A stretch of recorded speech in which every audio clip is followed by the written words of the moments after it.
Hi, this is Julian for Pro Tools Expert, and I'm looking at the web control app for the AVB line of interfaces from MOTU. Looked at the hardware in quite a bit of detail already. This is what controls them, and this is actually where you spend most of your time when you're using this hardware. Here I've got two devices connected via the AVB switch from MOTU, and this is 1248, which we're looking at now, and an ultralight AVB. We've got four different tabs up here. Device is where we go to set up the hardware. Here we're looking at the setup for the 1248. And first things first, loading and saving, recalling presets done from here. Presets are referred to in the Monitor 8 article, but a nice shortcut, especially if you're saving your own. But I think when you're learning your way around, strip it out and set it up. Otherwise, you'll be hopelessly lost. Nice idea of what's going on here. And also, this is quite nice. If you've got multiple units, you can identify which unit you're looking at by clicking here, and it makes the screen flash on the LCD display on the hardware, which is quite a handy little thing. In here, fairly self-explanatory setup stuff. Inputs. These are actually software controls for the hardware. You may notice I went away and returned there because that is actually my gain. Decent metering just for keeping track of what's going on where. You can enable and disable these different inputs and outputs, and they'll grey out. They won't disappear altogether, but you don't have to use them all. And this is quite a central part of how these things work, is you can use as much of the interface as you choose. So here I won't disable the mic banks, but here, for example, the guitar banks.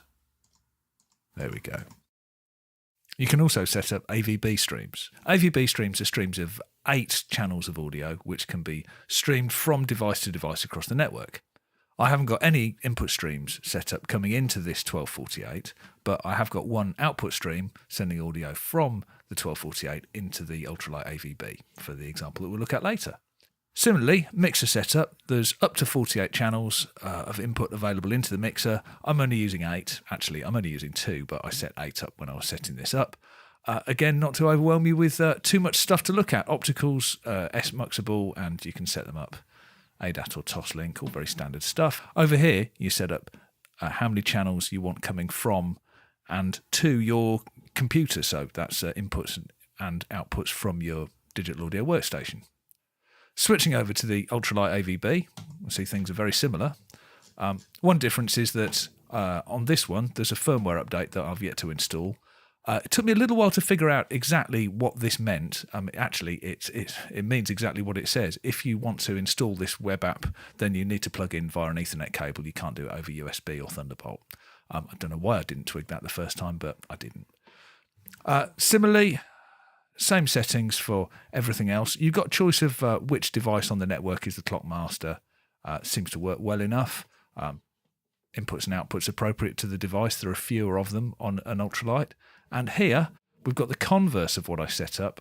I said I'd set up one stream from the 1248 into the ultralight. Well, here it is. Number of input streams.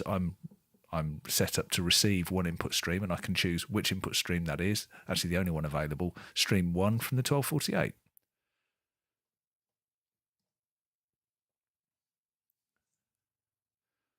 The next part to look at is the routing. Looking at the routing tab, we've got inputs and outputs appropriate to the device you're looking at. Word of caution here, it can get a bit confusing if you don't keep track of exactly which part of the network you're looking at, because obviously an input into one becomes an output from another, and you can get a bit confused. Helpfully, you've got, where there's a signal present, you've got these little blue signal present lights that come on to help you keep track of what's going on. And also, there's this source column on the output side, which shows you exactly where what the source is feeding into any particular patch over here. So that helps you keep track of it to some extent, but it still can get confusing if you're trying to do something a little bit larger in scale. Here I've got from here 1248.1. This is that AVB stream outputting from the 1248 and coming into the ultralight AVB that I'm looking at here, because this one here is lit. That's the microphone that I'm speaking into now, which is patched into a mic pre on the 1248, and the audio is going from there via AVB into the ultralight. So there we go. That's coming in on AVB channel 1, and from there it's patched to input number 2 of the 8 channels in the mixer on the on the ultralight that I set up. The guitar input 1 on the ultralight itself is patched to input 1 on that mixer as well. So you see I've got 2 potential sources here, the microphone or the DI input. Both are on different devices, and audio from one's coming over the network and audio from the other isn't. And all of that's connected. The mix outputs are being monitored to me via headphones and into the computer I'm doing this screen capture on. Via these main outputs there. So that's what we've got there. Let's see whether or not it works. Here I've got my bass guitar. I've plugged it into guitar 1 on the 1248, so we should be getting some signal. There it is. So what we're listening to is we're listening to me over AVB and the guitar locally through the interface. Moving on to the mixing tab. Both of those inputs are feeding into the mixer. Here I've got 1248 AVB stream 1 channel 1, which is the mic, and here I've got guitar 1, which is the bass. And they're both coming into this mixer and routed via the main bus to the main mix output. If I bring this out, and here I am back again, and these coming back to the routing are patched straight to the outputs, the ones feeding my headphones and the ones feeding the recorder. So that all seems in order. Quick tour of this. This is quite a well-featured mixer, actually. What we have is, up at the top, we can name things. So if I wanted to call that bass instead, I can. If solos and mutes, patching, and I can patch directly from the mixer. It all works surprisingly well. A couple of restrictions. If you wanted to have a mono channel here followed by a stereo channel, that's not going to work. It likes to see things in pairs. 1 and 2 have to be a stereo pair, or 2 mono, 3 and 4, etc. You can't have things spanning 2 and 3 in a stereo, for example. Once you know it's there, it's very easy to get around. Panning and group send there, sort of like a bus control onto this main mix bus.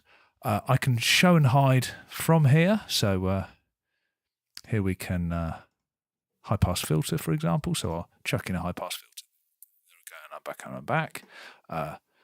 Gating, EQ. The gates, as you'd imagine, as goes the EQ, individually switchable. Choice of shell for parametric for the high and low bands, and it's a nice, sweet EQ. Actually, it works extremely well. Sounds very nice. I've certainly run a couple of mixes through it and just use this EQ instead of plugins. And while it's not as convenient as a DAW interface, it sounds, there's no problems with the sound whatsoever. We go in here. We have compression, so I'll chuck some compression on me and peak compression. There we go. Bit of gain reduction. RMS, less so. Lots of gain. You get the idea. Getting into the auxiliaries, you can show and hide auxiliaries when they're set up. Outputs similarly. So here we go. As I create auxiliaries, I get corresponding outputs for them, which can be fed to places. Strictly stereo. If I want to route something only to auxiliary 1, I have to do it the old-fashioned way and pan, like you would do on analog console. There are 3 stereo groups, which if I enable them, here we go. Here's my stereo groups, feeding outputs as appropriate. If you know your way around a mixer, it's extremely intuitive, I have to say. Last thing on here is I haven't shown you the reverb, which I should find. There's the reverb. On the reverb here, if I switch it in, wind it into the main output, and we'll start to hear some of that. So I'll put some reverb on me, and there we are. Hardware reverb, really useful for confidence monitoring. Pretty flexible, very nice. On the outputs, we don't have this channel compressor. Instead, we have this leveler, which they say is modelled on a LA2A. It's extremely simple, anyway, just a kind of soft knee kind of compressor, stroke limiter. Extremely useful stuff. So there we are. That's pretty much all of the mixer. And like I say, things can get as complicated or stay as simple as you want, depending on what you're using it for. The last bit is auxiliary mixing. If you set up some auxiliaries, I'll set up some auxes. Here we go. We'll just have 3 maybe, and hide the rest of this. Apart from the auxes, I'll need those. If I hit this aux mixing tab here, then what I can do is I can view the auxiliary feeding my monitor mix. If it's set up to feed a particular headphone output, see the Monitor 8 review for a bit more detail on this, then what I can do is I can have a simplified view of the mixer, which is only controlling the inputs feeding my headphone mix, assuming that I'm listening to auxiliary 1 and 2. And view personal, there we go. Extremely cut down. And the idea of this, I suppose, is if lots of people have separate Wi-Fi connected devices, they can view their own mix and can control their own mix in that very sort of convenient way that seems to be happening more and more with digital mixers. So that's the tour of the interface. Whatever it is you want to do, I haven't found anything I can't do on this, put it that way. So that's the tour of the web control app for the AVB interfaces from MOTU. You can probably see there's lots of scope for things getting very complicated, but if you're organised, you should manage to keep track of what's going on, and you can keep things as simple as you want to by showing and hiding only the bits that you're actually using. I've really enjoyed using this stuff, even if it has left me scratching my head on occasion, and yeah, they're great. See you next time.